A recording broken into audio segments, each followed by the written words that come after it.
Good evening, I'm John Boss. Welcome to DV Real News TV, where truth and clarity meet. Tonight, a developing international story that has ignited outrage, sorrow, and calls for accountability worldwide. Reports from Yemen claim that dozens of African migrants lost their lives in a U.S. airstrike, as stated by Houthi officials.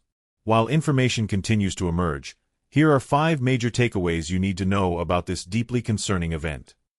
The conflict in Yemen has dragged on for nearly a decade, creating one of the world's worst humanitarian disasters. The Houthi movement, backed by Iran, has been battling a coalition led by Saudi Arabia and supported at times indirectly by U.S. operations in the region. In recent months, tensions have escalated further, especially after Houthi forces began targeting international shipping routes along the Red Sea, prompting a flurry of counterstrikes from Western powers, most notably the United States and the United Kingdom. Against this backdrop, the U.S. military has been conducting strikes aiming to neutralize Houthi capabilities. But according to a new statement from the Houthi-run news agency, one of those strikes has resulted in catastrophic civilian casualties. The Houthis allege that an American airstrike targeted a gathering of African migrants, mostly from Ethiopia and Somalia, who had been in a detention center near the city of Sada, in northern Yemen. Initial reports claim that between 40 and 50 migrants were killed instantly, with dozens more wounded. The migrants were reportedly being detained by Houthi forces after attempts to cross into Saudi Arabia in search of work and safety. Their plight, caught in the crossfire of geopolitical conflicts, underscores the vulnerability of displaced populations worldwide. As of tonight, U.S. military officials have neither confirmed nor denied the specific incident. However, a spokesperson for U.S. Central Command has reiterated that every measure is taken to avoid civilian casualties in operations targeting military assets that threaten international maritime security. The Pentagon's official stance emphasizes that all strikes are proportional, measured, and carefully planned. Still, this emerging narrative, if verified, risks undermining American credibility in the region and fueling anti-Western sentiment across Yemen and beyond. Experts suggest that this tragedy also highlights a dangerous reality: how armed groups, including the Houthis, use migrant populations as political pawns.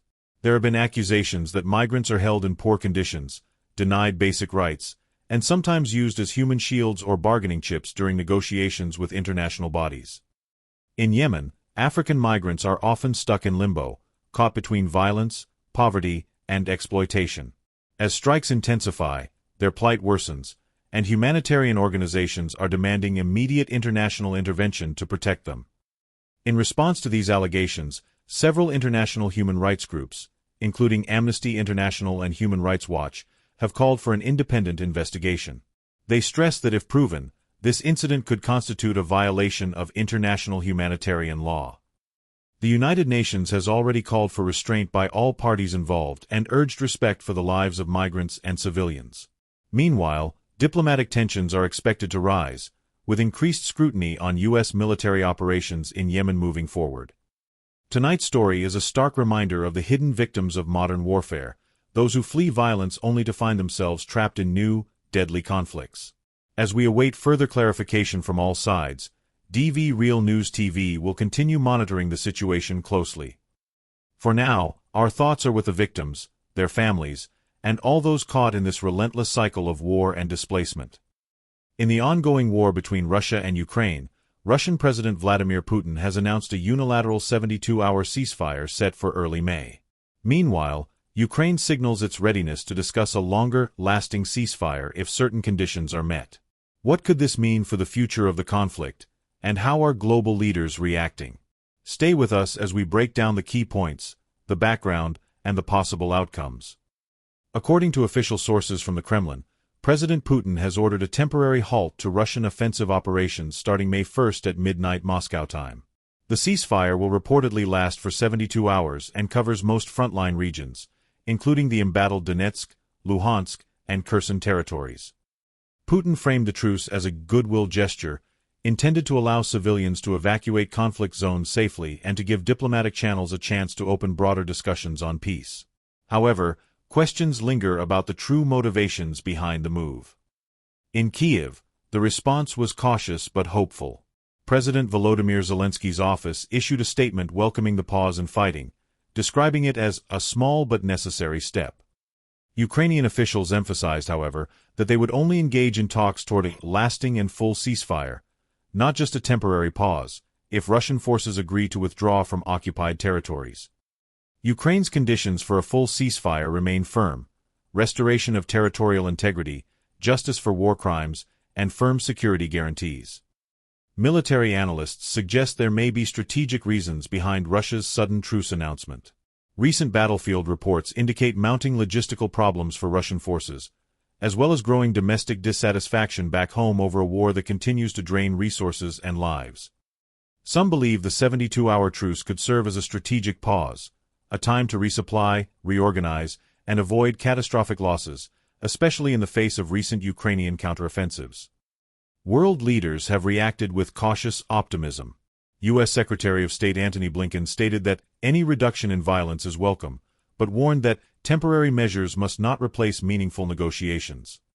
Meanwhile, the European Union has called for an international monitoring mechanism to ensure compliance with the truce. The United Nations also welcomed the development, emphasizing the urgent need to open humanitarian corridors to deliver food, medicine, and aid to civilians trapped in devastated areas.